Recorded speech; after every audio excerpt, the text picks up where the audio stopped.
அனைவருக்கும் வணக்கம். சுவையான காலிஃப்ளவர் பொரியல் செய்வது எப்படி பார்க்கலாம் வாங்க. இந்த பொரியல் செய்கிறதுக்கு ரொம்ப ஈஸி தான், சாப்பிட்றதுக்கும் ரொம்ப சுவையாக இருக்கும். இப்போ எப்படி செய்கிறதுன்னு பார்க்கலாம். கடையில் ஒரு சொம்பு அளவுக்கு தண்ணி ஊற்றிக்கிட்டேன். தண்ணி சூடான பிறகு தேவையான அளவுக்கு நான் காலிஃப்ளவரை கட் பண்ணி எடுத்து சேர்த்துக்கிட்டேன். 1/2 ஸ்பூன் மஞ்சத்தூள், 1 ஸ்பூன் கல் உப்பை சேர்த்து ஒரு 5 நிமிஷம் அப்படியே கொதிக்க வச்சு எடுத்துக்கணும். காலிஃப்ளவரில் வந்து குட்டி குட்டியாக புழு இருக்குங்க. இந்த ஹீட்டில் வந்து அதெல்லாம் செத்துரும். காலிஃப்ளவரும் நல்லா வெந்து வந்துடும். ஒரு 5 நிமிஷம் கழித்து நான் காலிஃப்ளவரை எடுத்துக்கிட்டேன்.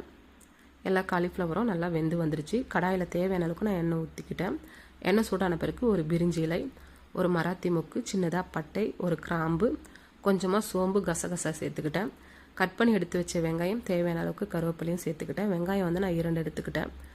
வெங்காயம் வதங்கின பிறகு ஒரு தக்காளி கட் பண்ணி சேர்த்துக்கிட்டேன். கொஞ்சமாக மஞ்சத்தூள், 2 ஸ்பூன் அளவுக்கு இஞ்சி பூண்டு விழுதை சேர்த்துக்கிட்டேன். இஞ்சி பூண்டு கூட ஒரு தக்காளியை சேர்த்து அரைச்சி எடுத்துக்கிட்டேன். இப்போ இது எல்லாமே நல்லா வதங்கி வரணும். நல்லா வதங்கி வந்த பிறகு காரத்துக்கு ஏற்ற மாதிரி 1 ஸ்பூன் அளவுக்கு மிளகாய்த்தூள், கொஞ்சமாக மிளகுத்தூள் சேர்த்துக்கிட்டேன். தண்ணி ஊற்றாமல் ஒரு 5 நிமிஷம் நல்லா வதக்கி விட்டுடணும். தண்ணி வந்து அதிகமாக சேர்க்கக்கூடாது. நான் வந்து இஞ்சி பூண்டு அரைச்சி எடுத்த ஜார்லேயே கொஞ்சமாக தண்ணி சேர்த்து ஊற்றிக்கிட்டேன். ஒரு 5 நிமிஷம் நல்லா கொதித்து வந்த பிறகு வேக வச்சு எடுத்த காலிஃப்ளவரை இதில் சேர்த்துட்டு கொஞ்சமாக உப்பு சேர்த்துக்கிட்டேன். ஏன்னா நம்ம ஆரம்பத்திலே வந்து உப்பு சேர்த்துக்கிட்டோம், அதனால் கொஞ்சமாக சேர்த்து நல்லா வதக்கி விட்டுடணும். நல்லா வதக்கி விட்டுட்டு ஒரு 10 நிமிஷம் மூடி போட்டு ஓப்பன் பண்ணி எடுத்துடுறேன். எல்லாமே நல்லா வெந்து வந்துருச்சு, நல்லா வதங்கி வந்துருச்சு.